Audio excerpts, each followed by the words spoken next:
بلغ العلا بكماله كشف الدجى بجماله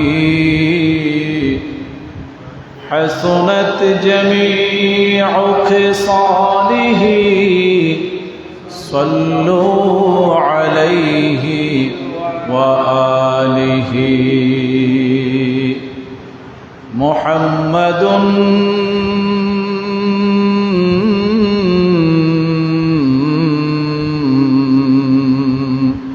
صلى الله عليه وسلم محمد سيد الكونين والثقلين والفريقين من عرب ومن عجم بلغ العلا بكماله كشف الدجى بجماله حسنت جميع خصاله صلوا عليه وآله هو الحبيب الذي ترجى شفاعته لكل هول من الأهوال مقتحم بلغ العلا بكماله بجماله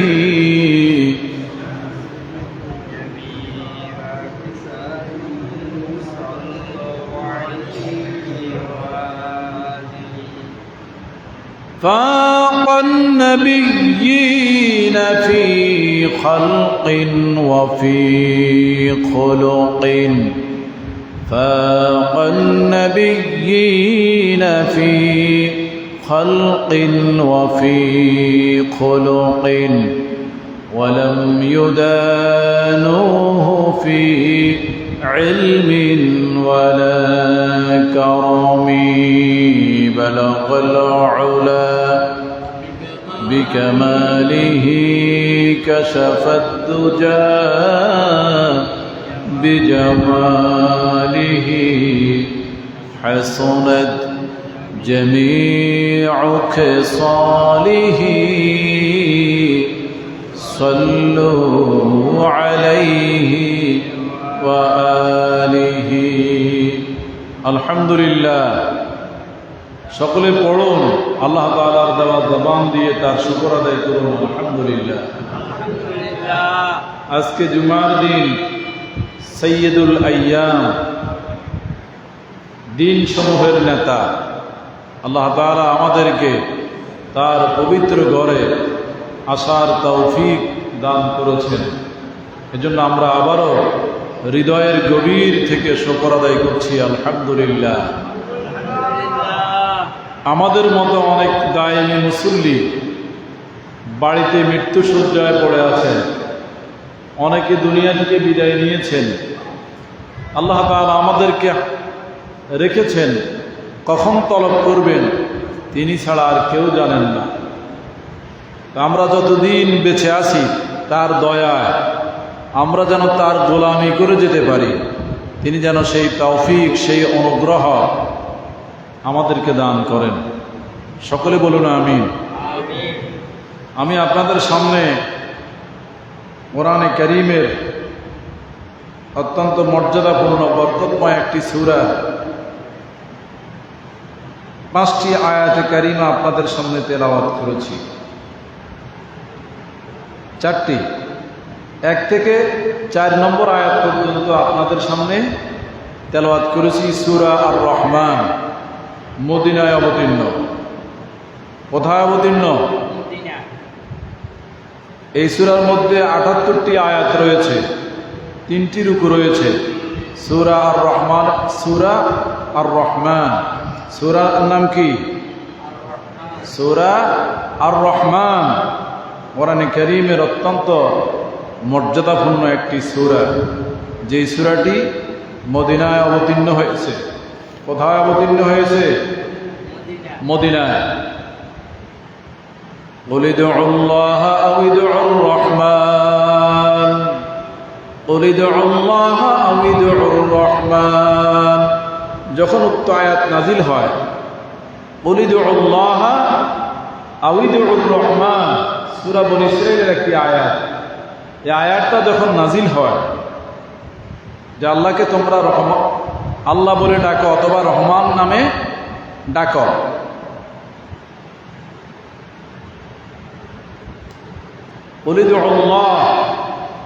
তোমরা আল্লাহ বলে ডাকো, আউইদুর রহমান, আউইদুর রহমান, অথবা রহমান নামে ডাকো।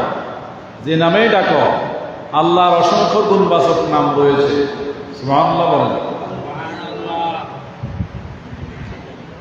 উক্ত আয়াত যখন নাজিল হয় তখন আবু জেহেল, ওলীদ, উতবা, সায়বা বলতে লাগলো, রহমান আবার কে? আমরা তো রহমানকে চিনি না, রহমান আবার? উলিদুল্লাহ আউইদুর রহমান। এই আয়াত যখন নাজিল হলো, উতবা, সায়বা, আবু জেহেল তারা বলা বলি করতে লাগলো, রহমান আবার কে? আমরা তো রহমানকে চিনি না, রহমানকে জানি না। তখনই আল্লাহ তাআলা এই সূরা নাজিল করেন। সূরার নাম হলো সূরা আর রহমান। রহমান শব্দের ব্যাপক অর্থ, গোটা দুনিয়াটা আল্লাহ তাআলা তার রহমত দিয়ে বেষ্টন করে রেখেছেন। এই জন্য আল্লাহ তাআলাকে রহমান বলে ডাকা হয়। সুবহানাল্লাহ। গোটা দুনিয়াটা, গোটা পৃথিবীটা আল্লাহর রহমত দিয়ে বেষ্টিত। গাছপালা, তরুলতা, বৃক্ষরাজি, পশু পাখি সব আল্লাহর রহমতের সামিয়ানার ভিতরে। সুবহানাল্লাহ। গোটা পৃথিবীটা আল্লাহ তাআলা রহমত দিয়ে বেষ্টন করে রেখেছেন। রহমানুদ দুনিয়া, দুনিয়াতে আল্লাহ কি? রহমান। আল্লাহ যদি রহমান না হতেন তাহলে যারা আল্লাহর বিরোধী দুশমন তারা একটু পানীয় খাওয়ার সুযোগ পেত না। রহিমুল আখিরাহ, কিয়ামতের দিন আল্লাহর বিশেষ দয়াটা শুধু তার ইমানদার বান্দা বান্দির জন্য নির্দিষ্ট থাকবে। সুবহানাল্লাহ। রহমানুদ দুনিয়া, রহিমুল আখিরাহ। রহমান মানে সকলের প্রতি তিনি দয়া করেন, আর রহিমুল আখিরাহ মানে আখিরাতে কিয়ামতের দিন তিনি তার প্রিয় বান্দা বান্দির প্রতি দয়া প্রদর্শন করবেন। আল্লাহ তাআলার দয়ার কি কোনো সীমা আছে? আছে? আল্লাহ তাআলার দয়ার কোনো সীমা? কথা বলুন না কেন? আল্লাহর কোনো দয়ার সীমা আছে নাকি? قُلْ لَوْ كَانَ الْبَحْرُ مِدَادًا لِكَلِمَاتِ رَبِّي لَنَفِدَ الْبَحْرُ قَبْلَ أَنْ تَنْفَدَ كَلِمَاتُ رَبِّي وَلَوْ جِئْنَا بِمِثْلِهِ مَدَدًا। আল্লাহ তাআলা বলেন, দুনিয়ার সমুদ্রগুলি যদি قُلْ لَوْ كَانَ الْبَحْرُ مِدَادًا لِكَلِمَاتِ رَبِّي لَنَفِدَ الْبَحْرُ قَبْلَ أَنْ تَنْفَدَ كَلِمَاتُ رَبِّي وَلَوْ جِئْنَا بِمِثْلِهِ مَدَدًا। হে নবী, আপনি বলুন, হে মুহাম্মদ সাল্লাল্লাহু আলাইহি ওয়াসাল্লাম, আপনি বলুন, দুনিয়ার সমুদ্রগুলি যদি কালিতে পরিণত হয়ে যায়, দুনিয়ার সমুদ্রগুলি যদি কালিতে পরিণত হয়ে যায়, আর ওই কালি দিয়ে যদি আমার আল্লাহর প্রশংসা করা হয়, আমার আল্লাহর প্রশংসা লেখা হয়, গুণাবলী লেখা হয়, কালি শেষ হয়ে যাবে, কিন্তু আমার আল্লাহর প্রশংসা লিখে শেষ করা যাবে না। সুবহানাল্লাহ। দুনিয়ার সমুদ্রগুলি যদি কালিতে পরিণত হয়, কিসে পরিণত হয়? কালিতে পরিণত হয়। আর ওই কালি দিয়ে যদি আমার আল্লাহর প্রশংসা লেখা হয়, কি লেখা হয়? প্রশংসা লেখা হয়, আমার আল্লাহর কথা লেখা হয়, কালি নিঃশেষ হয়ে যাবে, প্রশংসা লেখা শেষ হবে না। সুবহানাল্লাহ। কন্যা ওয়ালাউ জিনা বিমিথলিহি মাদাদা, আর আমি যদি আরো সমুদ্র এনে, আরো সমুদ্র নিয়ে, আরো সমুদ্র এনে কালি সরবরাহ করি, আরো সমুদ্র নিয়ে আসি, এরপরে কালি সরবরাহ করি, তারপরেও আল্লাহর মর্যাদা, আল্লাহর প্রশংসা লিখে শেষ করা যাবে না। সুবহানাল্লাহ। কথা কি বুঝেননি? দুনিয়ার সমুদ্র যদি কি হয়? কালি হয়। আর ওই কালি দিয়ে যদি আমার আল্লাহর প্রশংসা লেখা হয়, আমার আল্লাহর গুণাবলী তারিফ করা হয়, লেখা হয়, কি করা হয়? লেখা হয়, লেখা হয়। লেখা শেষ হওয়ার আগেই আল্লাহর প্রশংসা, আল্লাহ তাআলার কথা, আল্লাহ তাআলার গুণাবলী লেখার আগেই কালি কি হয়ে যাবে? শেষ হয়ে যাবে। সুবহানাল্লাহ। কন্যা ওয়ালাউ জিনা বিমিথলিহি মাদাদা, আমি যদি তার জন্যে আরো কালি সরবরাহ, আরো সমুদ্র নিয়ে আসি, আমি যদি তার জন্যে, তার প্রশংসা লেখার জন্যে, তারিফ লেখার জন্যে আরো সমুদ্র নিয়ে আসি, কালি সরবরাহ করার জন্যে, তবুও আল্লাহ তারিফ লেখে, প্রশংসা লিখে শেষ করা যাবে না। সুবহানাল্লাহ। ওয়ালাউ আন্না মা ফিল আরদি মিন শাজারাতিন আকলামুন ওয়াল বাহরু ইয়ামুদ্দুহু মিন বা'দিহি সাবআতু আবহুরিন মা নাফিদাত কালিমাতুল্লাহ। সূরা লোকমানের 27 নম্বর আয়াত। ওয়ালাউ আন্না ফিল আরদি মিন শাজারাতিন আকলামুন ওয়াল বাহরু ইয়ামুদ্দুহু মিন বা'দিহি সাবআতু আবহুরিন মা নাফিদাত কালিমাতুল্লাহ। আল্লাহু আকবার। আল্লাহ তাআলা বলেন, আল্লাহ তাআলা বলেন, যদি এই দুনিয়ার গাছপালা চিনেন তো? হ্যাঁ, যদি এই দুনিয়ার গাছপালা কলম হয়, দুনিয়ার গাছপালা কি হয়? আকলাম, কলমের বহু বচন। আল্লাহ তাআলা বলেন, যদি এই দুনিয়ার গাছপালা কলম হয়ে যায় আর সমুদ্রগুলি কালিতে পরিণত হয়ে যায়, এরপরে আল্লাহ তাআলার গুণাবলী লেখা শুরু করে। কি কথা বলেন? আল্লাহ তাআলা বলেন, যদি দুনিয়ার সমুদ্র, দুনিয়ার গাছগুলি, বৃক্ষগুলি কলম হয়ে যায় আর সমুদ্র কালিতে পরিণত হয়ে যায়, এরপরে আল্লাহর নিদর্শনাবলী লেখা শুরু করে কালি, এমনকি 7টা সমুদ্র যদি, আরো 7টা সমুদ্র যদি কালি সরবরাহ করে, কালি হতে থাকে, এরপরও আল্লাহ রাব্বুল আলামিনের গুণাবলী, প্রশংসা লেখা শেষ হবে না।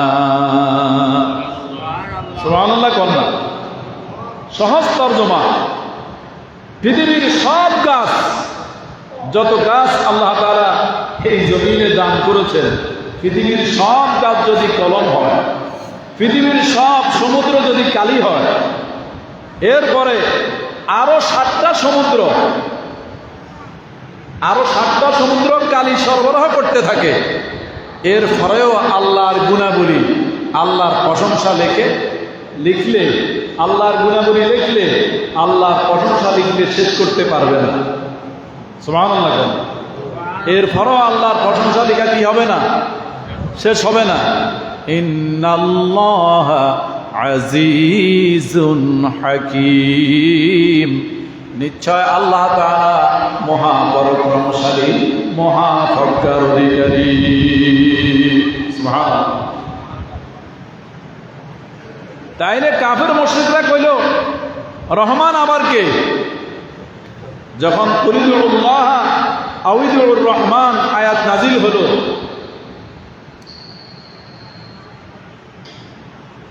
উতবা সাহেবা মুগিরা, উতবা সাহেবা আবু জেহেল, মক্কার কাফের মুশরিকেরা বলতে লাগলো রহমান আবার কে?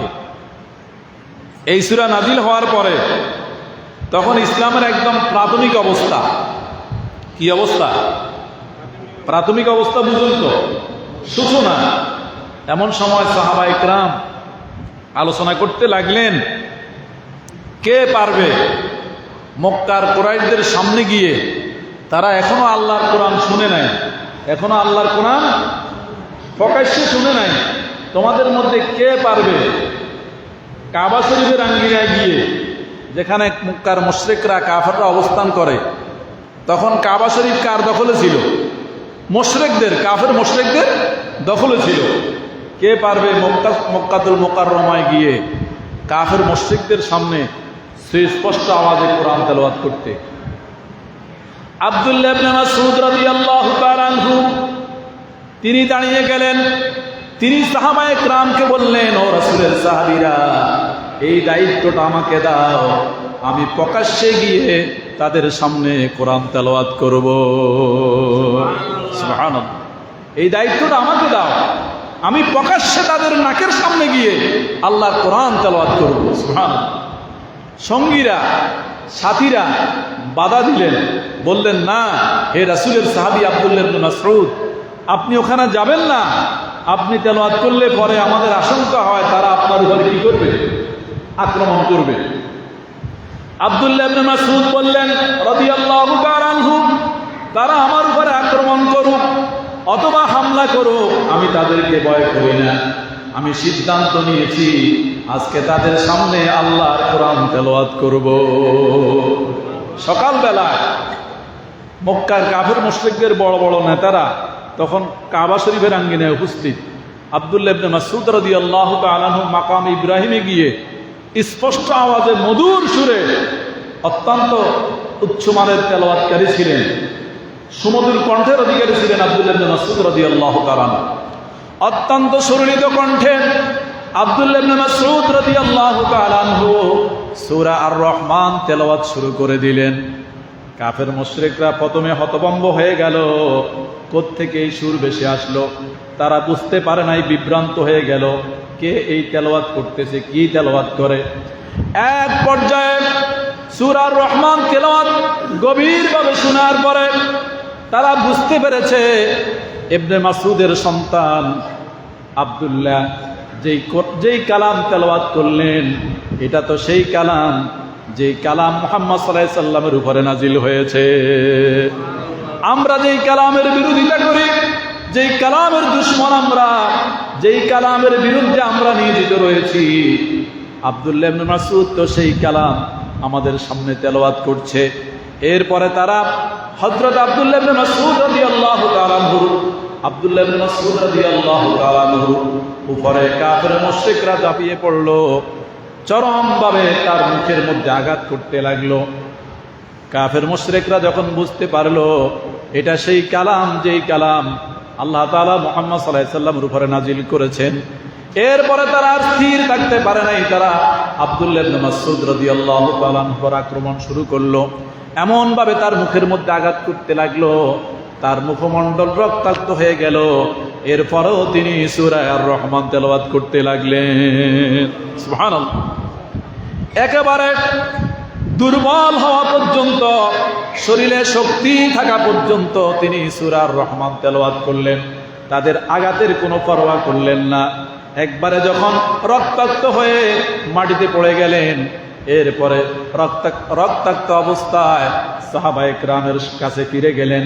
সাহাবায়ে কেরাম বললেন, আমরা তো আপনাকে আগেই বলেছিলাম, আশঙ্কা করেছিলাম তাদের সামনে তেলাওয়াত করলে আপনার উপরে আক্রমণ আসতে পারে, নির্যাতন আসতে পারে। আব্দুল্লাহ ইবনে মাসউদ রাদিয়াল্লাহু তাআলা রক্তাক্ত হয়ে গেলেন। এরপরেও নবীজির সাহাবায়ে কেরামকে বললেন, ও আল্লাহর রাসূলের সাহাবীরা শোনো, আমি যে তাদের সামনে সূরা আর রহমান তেলাওয়াত করলাম, আল্লাহর কসম আমি তাদেরকে বিন্দু পরিমাণ কোনো ভয় করি নাই। সুবহানাল্লাহ। তারা যে আমাকে আঘাত করেছে, আমার মনের মধ্যে কোনো ভয় আসে নাই। তারা আমাকে যতটুকু আঘাত করেছে, আল্লাহর কসম আমি বিন্দু পরিমাণ তাদেরকে কোনো পরোয়া করি নাই। আমি আমার আল্লাহর মহব্বতে, ভালোবাসায় তাদের সামনে সূরা আর রহমান তেলাওয়াত করেছি। যদি তোমরা চাও আগামী কালকেও আমি এই তেলাওয়াত তাদেরকে শোনাবো। আল্লাহু আকবার, আল্লাহু আকবার। সেই কোরআনের তেলাওয়াত আজকে আমরা পক্ষে বিপক্ষে, একজন আলেম আরেকজন আলেমের বিপক্ষে। আমরা কি দাওয়াত মানুষকে দেব? আমরা এক দল আরেক দলের বিপক্ষে। একতাবদ্ধ না হওয়ার কারণে জালেমরা আমাদেরকে শোষণ করার জন্য বসে আছে। কথা ঠিক কিনা? কথা বলেন ঠিক কিনা? আল্লাহ তাআলা আমাদেরকে এক হওয়ার তৌফিক দান করুন। আর রহমান, আর রহমান পরম করুণাময়, অতি দয়ালু আল্লাহ তাআলা। আর রহমান পরম করুণাময়, অতি দয়ালু আল্লাহ তাআলা। রহমান হলো আল্লাহর একটা সিফাতি নাম, আল্লাহর একটা সিফাতি নাম। রহমানের অনেক অর্থ। গোটা দুনিয়াটা আল্লাহ তাআলা কাফের, মুশরিক, ইহুদি, নাসারা সবাইয়ের জন্য আল্লাহ তাআলা রহমত বেষ্টন করে রেখেছেন। কারণ বিচার হবে কোথায়? কথা কম না, আখিরাতে। কোথায় বিচার হবে? চূড়ান্ত বিচার কে করবেন? আল্লাহ তাআলা। কোন দিন? কিয়ামতের দিন। সুম্মা লাতুসআলুন্না ইয়াওমাইযিন আনিন নাঈম। সেদিন আল্লাহ তাআলা নিয়ামতগুলির নাম ধরে ধরে মানুষকে জিজ্ঞাসিত করবেন। সুবহানাল্লাহ। দুনিয়াতে সকলের জন্য আল্লাহ কি? রহমান। গোটা দুনিয়াটা আল্লাহ তাআলা রহমত দিয়ে বেষ্টন করে রেখেছেন। হযরত ওমর একদিন আল্লাহর নবীর ঘরে প্রবেশ করলেন। খেজুর পাতার বিছানা, নবীজির পিঠের মধ্যে খেজুর পাতার দাগ লেগে আছে। আল্লাহর নবী, রহমতের নবী, যাকে উসিলা করে আল্লাহ তাআলা গোটা দুনিয়া সৃষ্টি করলেন, সেই নবীর ঘরে প্রবেশ করলেন হযরত ওমর। কিন্তু ভালো কোনো খাবার নাই, ভালো কোনো ব্যবস্থাপনা নাই, মেহমানদারি করার মতো কোনো ব্যবস্থা বিশ্ব নবীর ঘরে ছিল না।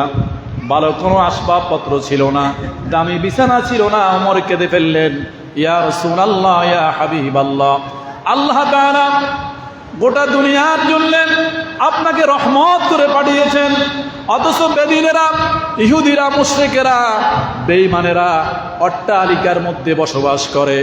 আর রহমতের নবী, যাকে গোটা দুনিয়ার জন্য আল্লাহ রহমত করে বানিয়েছেন, তিনি এমন বিছানার মধ্যে বিশ্রাম নেন যেই বিছানার দাগ তার পিঠে লেগে আছে। ওমর কেঁদে ফেললেন।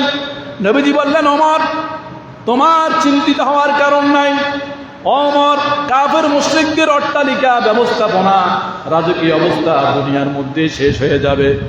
আল্লাহ তাআলা কিয়ামতের ময়দানে আমাদের জন্য অনন্ত অসীম নিয়ামতের ব্যবস্থা করে রেখেছে। সুবহানাল্লাহ, সুবহানাল্লাহ কন্যা।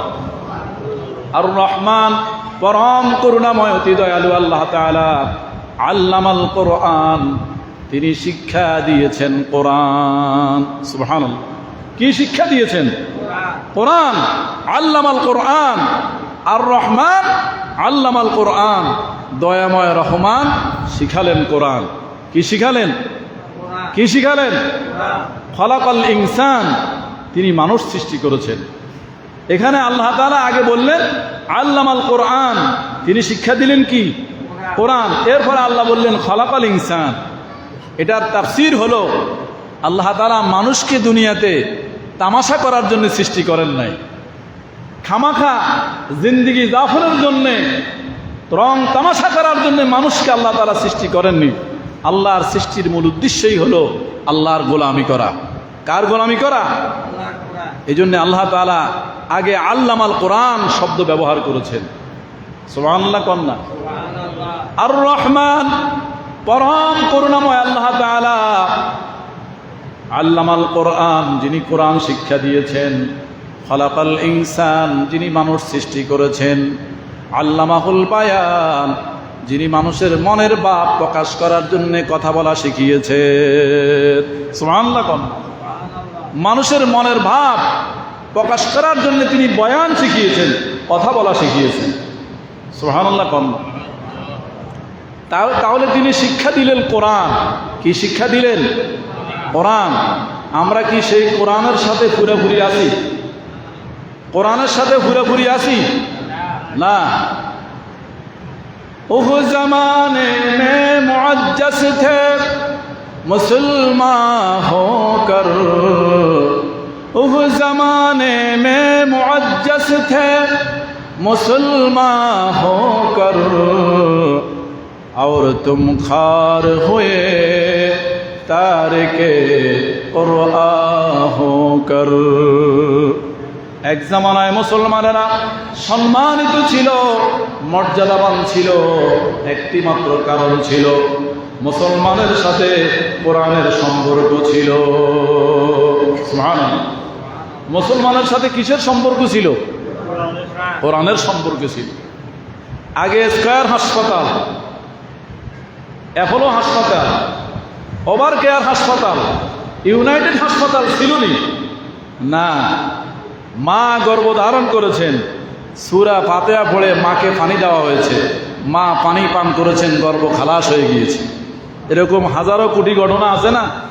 হ্যাঁ, মা কি ধারণ করেছেন? গর্ভধারণ করেছেন। তখন যে এইভাবে আলট্রাসোনোগ্রাফি ছিল না, ইউনাইটেড স্কয়ার অ্যাপোলো হাসপাতাল, ওভার কেয়ার হাসপাতাল ছিল না, মা কি সন্তান প্রসব করেননি? করছেন কি না? একজন মা ৬, ৭টা, ৮টা, ৯টা, 10টা সন্তান প্রসব করছে, সেই সন্তান দুনিয়াতে জীবিত ছিল, মায়ের খেদমত করেছেন। এরকম ঘটনা নাই? এখন সন্তান গর্ভে আসার পরে বারবার শুধু আলট্রাসাউন্ড করা হয়, বারবার পরীক্ষা করা হয়, মাসের আগামাতায় সন্তান কেমন আছে, বেঁকা আছে না সোজা আছে, ছেলে আছে না মেয়ে আছে। আগে তো কই দিত ছেলে না মেয়ে, এখন সিদ্ধান্ত হয়েছে এটা আর বলা যাবে না, এটা আর বলা, ওই যে পরীক্ষা করলে বোঝা যায় মেয়ে না ছেলে। যদি বলা হয় মেয়ে, তাইলে অনেক বাপের, বেকুব বাপের মুখ কালো হয়ে যায়। মুখ কি হয়ে যায়? কালো হয়ে যায়। অনেক দেখা যায় স্ত্রীরে মারে, যে তোর মেয়ে হয় কিনলে, ছেলে হয়ে যায় না। কত নম্বর বেকুব, কত নম্বর বেকুব। মেয়ে ছেলে ফয়দা করার ক্ষমতা কি কোনো মানুষের আছে? কোনো মানুষের আছে? এটা কার কুদরত? আল্লাহ। কার? আল্লামাল কোরআন, তিনি শিক্ষা দিলেন কোরআন। কি শিক্ষা দিলেন? খলাকাল ইনসান, তিনি সৃষ্টি করেছেন মানুষ। সুবহানাল্লাহ। ফালিয়ানজুরিল ইনসানু ইলা তুআমি, আমরা যে খাবার খাচ্ছি কতটুকু স্তর অতিক্রম করে সেই খাবার আপনার সামনে এসে যায়। সুবহানাল্লাহ। কতটুকু স্তর অতিক্রম করে এক পর্যায়ে খাবার হিসাবে আপনার সামনে উপস্থিত হয়। সুবহানাল্লাহ বললেন না? আল্লাহু আকবার। তাহলে যেই কোরআন আল্লাহ তাআলা আমাদেরকে শিক্ষা দিলেন, এই কোরআন হলো আল্লাহ তাআলা প্রদত্ত নীতিমালা। আল্লাহ তাআলা প্রদত্ত নীতিমালা, এটা সর্বক্ষেত্রে আমাদেরকে আঁকড়ে ধরতে হবে, সর্বক্ষেত্রে আঁকড়ে ধরতে হবে। কোনো রাজনৈতিক বিবেচনায় নয়, কোনো রাজনৈতিক বিবেচনায় নয়, সর্বক্ষেত্রে কোরআন আগে। কি আগে? কোরআন আগে। কোরআন যদি আপনি আঁকড়ে ধরেন, তখন আর আপনার ইউনাইটেড হাসপাতালে, স্কয়ার হাসপাতালে চিকিৎসার প্রয়োজন হবে না। আল্লাহ নিজে আপনার চিকিৎসা করে দিবেন। সুবহানাল্লাহ। কে চিকিৎসা করে দিবেন? আল্লাহ। আল্লাহর কি সে ক্ষমতা নাই?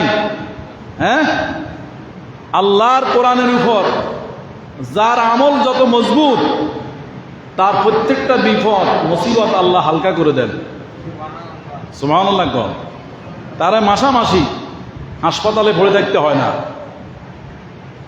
তাইলে আগের উন্নত হাসপাতালগুলি যে ছিল না, মা কি সন্তান প্রসব করানো নি? করছিনি।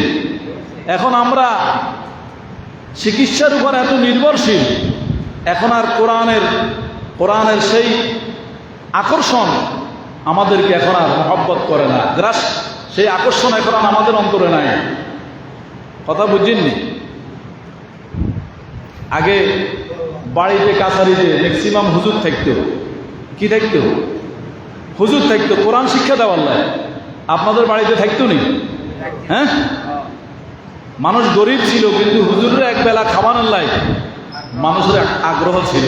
আমরাও তো লজিং ছিলাম, কিন্তু এখন মানুষের মধ্যে অর্থের প্রাচুর্যতা, কিন্তু মসজিদের হুজুরের এক বেলা খাওয়াইতে গেলে মন কালা হয়ে যায়। হ্যাঁ, কথা বুঝেন না? আপনারা কি মনে কষ্ট নিছেন নি? মন কি হয়ে যায়? কালা হয়ে যায়। কয় না আপনার ভাবি কোনোরকম সাইরিগা রাঁধে, আমার খাইতে কষ্ট হয়। কি হুজুরে মাসে এক বেলা খাবার না, মসজিদের হুজুরে সবাই খাওয়ায়, আমরা এক বেলা খাবার না। কয় না কইেন না, আপনার বাবির রোগের কোনো শেষ নাই, কোনো রকম সাইরিগা টিভি টাবি রাঁধে, আমি আর আপনার বাবি খাই, আমার পক্ষে হুজুরের খাওয়ানো সম্ভব নয়। কারণ কোরআনের কদর নাই। তো কোরআনের কি নাই? কদর নাই। আসেনি কোরআনের কদর? আসেনি? उस जमाने में मुअज्जस थे मुसलमान होकर और तुम खार हुए तारके कुरआन होकर। এক জামানায় মুসলমানেরা সম্মানিত ছিল, মর্যাদাবান ছিল, একটি মাত্র কারণ ছিল কোরআন যেভাবে বলেছে মুসলমান সেভাবে চলেছে। সুবহানাল্লাহ কন্যা। আর বর্তমান পৃথিবীতে মুসলমানেরা নির্যাতিত, নিপীড়িত, লাঞ্ছিত, অবহেলিত একটি মাত্র কারণ কোরআন একদিকে, মুসলমান আরেকদিকে। সুবহানাল্লাহ লিখবেন না? নাউজুবিল্লাহ। কোরআন একদিকে, মুসলমান আরেকদিকে। কথা কি ঠিক কি না? কথা ঠিক কি না? আল্লাহ তাআলা আমাদেরকে এক হওয়ার তৌফিক দান করুন। সবাই বলুন আমিন। খলাকাল ইনসান, তিনি মানুষ সৃষ্টি করেছেন। একজনের কণ্ঠ একরকম, সবার কণ্ঠ যদি একরকম হইতো তাহলে আমরা রাত্রে 2টা বাজায় যদি আপনার স্ত্রী ডাকেন, যে সবার কণ্ঠ যদি একরকম হইতো, রাতের 2টা বাজায় আপনার স্ত্রীকে আমরা ডাকলে আগে 1 ঘন্টা পর্যবেক্ষণ করণ লাগতো যে আসলে কে ডাকে, আসলে কে ডাকে। কিন্তু একজনের কণ্ঠ একরকম। সুবহানাল্লাহ কইতেন না? আপনার স্ত্রীর চোখের মধ্যে ঘুম, আপনি বিদেশের তো না আইছেন, কই আইয়েন না, টাকার তো আপনি চিন্তা করছেন এবার কইতেন না। একবারে গোপনে বাড়িতে যাইয়াম, রাতে 3টা বাজায় বাড়িতে হচ্ছেন, ঘরের দরজার মধ্যে ডাক দি করেন করে শেফালির মা করে, শেফালির মা কবরে আঙ্গ, শেফালির বাপেনার, রাতে 3টা, কোনো কথা নাই। কি গার মধ্যে কাপড় আছে, মাথার মধ্যে কাপড় আছে, চিন্তা নাই, দৌড়িয়ায় দরজা খুলি, শেফালির বাপ কত না আইছেন, আপনি যে ফোনও করলেন না, জানাইলেন না। কথা বুঝেন না? যদি কণ্ঠ একরকম হইতো ব্যাকের, তাইলে ডেলি কত হাজার বার মানুষের গস্তরি হইত। কথা বুঝেন না? না বুঝেন না লাগে? ব্যাকের কণ্ঠ যদি একরকম হইতো তাইলে কি অবস্থা হইতো? হ্যাঁ হ্যাঁ, কইতো আমরা দরজা খোলে না, আইতো শেফালির বাপ, শেফালির বাপ মক্কা শরীফ, হেতেন কয়, হেতেন বলে শেফালির বাপ, অর্থাৎ খারাপ উদ্দেশ্যে আসে। আর কি উদ্দেশ্য? খারাপ উদ্দেশ্য। অন মহিলা হনি কইল না, আসলে তাঙ্গ শেফালির বাপ ন। কথা বুঝছেন নাকি? একজনের এক কণ্ঠ, কত কোটি মানুষ পৃথিবীর, ওরে কোটি গেলে তো কত বিলিয়ন মানুষ পৃথিবীর মধ্যে, এক মানুষের কণ্ঠ একরকম, একজনের চেহারা একরকম। সুবহানাল্লাহ কইতেন না? হ্যাঁ, আল্লাহু আকবার, আল্লাহু আকবার। খলাকাল ইনসান, তিনি মানুষ সৃষ্টি করেছেন। আল্লামাহুল বায়ান, মনের ভাব প্রকাশ করার জন্য তিনি কথা বলা শিখিয়েছেন। সুবহানাল্লাহ। হ্যাঁ, 1-1.5 বছরের বাচ্চা 1 বছর 6 মাস 1 বছর গেলে আব্বা আব্বা, আম্মা আম্মা, দাদা দাদা, এরপরে আস্তে আস্তে দাঁত উঠে, আস্তে আস্তে বড় হয়, ওর অন ব্যাকেরে চিনে। সুবহানাল্লাহ কইতেন না? খলাকাল ইনসান, কত কারিকুলাম করে আল্লাহ তাআলা মানুষ সৃষ্টি করেছেন, এটা গবেষণা করতে হলে আপনার সেই জ্ঞান লাগবে। হুয়াল্লাযী ইউসাব্বিরুকুম ফিল আরহামি কাইফা ইয়াশা, তিনি মাতৃগর্ভে যেভাবে ইচ্ছা সেভাবে তোমাকে আকৃতি দান করেছেন। সুবহানাল্লাহ কন্যা। হুয়াল্লাযী ইউসাব্বিরুকুম ফিল আরহামে কাইফা ইয়াশা। তিনি এমন রব, এমন আল্লাহ, তিনি মাতৃগর্ভে যেভাবে তার ইচ্ছা হয়েছে সেভাবে তোমাকে সুরুত দান করেছেন। তিনি কে? সেই আল্লাহর হুকুমে দুনিয়াতে এসে তুমি আল্লাহর বিরুদ্ধে রাজনীতি করো। এরকম বেকুব আসেনি? কথা কন না। যে আল্লাহর সাহায্যে তুমি দুনিয়াতে এসেছো, তিনি ইচ্ছা করলে মায়ের গর্ভ থেকে ব্লাড আকারে তোমাকে বের করে দিতে পারতেন। সে আল্লাহর দয়ায় দুনিয়াতে এসে তুমি আল্লাহর বিরুদ্ধে কলম ধরো। এরকম লোক আসেনি? কথা কন না, আসেনি? বিপদে হলে ওয়াজ শেষ, একবার তুফানের মধ্যে ব্যাগ মিলি, তুফানের অবস্থা এত ভয়াবহ, মনে হয় যেন গদ্দরটা কিছু থাকতো নন। আল্লাহরে বলায়, বালা করি বলে, আল্লাহ এবার গেল্লায় মাফ করে দেন, অন্তত গদ্দুয়ার হেফাজত করেন। আল্লাহ পাক দোয়া কবুল করছে, তুফান কি হয়ে গেছে? কথা কন না, তুফান বন্ধ হয়ে গেছে। এখন তুফান বন্ধ হয়ে জানার ঘরে লাইট গেল বার হয়েছে, বার হয়ে ঘরের চারিখে দি ছায়, কিরে এত বড় তুফান হইল, আঙ্গো ঘরটা হরলো না, অন ঘরের চারিখে দি ছায় কাও ফো এরে সিমেন্টের হালায় গুনে না ঘর ধরে রেখেছে। কথা বুঝিনি? সুবহানাল্লাহ লিখবেন না, নাউযুবিল্লাহ। আল্লাহর কুদরতি পাওয়ারের সামনে সিমেন্টের হালানো 20 তলা বিল্ডিং তো ফাউডার হয়ে যায়। বেকুবে এতক্ষণ আল্লাহ আল্লাহ জিকির করে অন কি কয় কও ফো সিমেন্টের হালায় গুনে না, কয় এটারে দিন শেফালির বাড়ি দিন সিমেন্টের হালায় কোকে বানাইছি, এরে হেগুনে না ঘর ধরে রেখেছি। ইমান কোনায় হচ্ছে, বুঝছেন নি? আমা আলাইনা ইল্লাল বালাগ। আসসালামু আলাইকুম ওয়া রাহমাতুল্লাহ।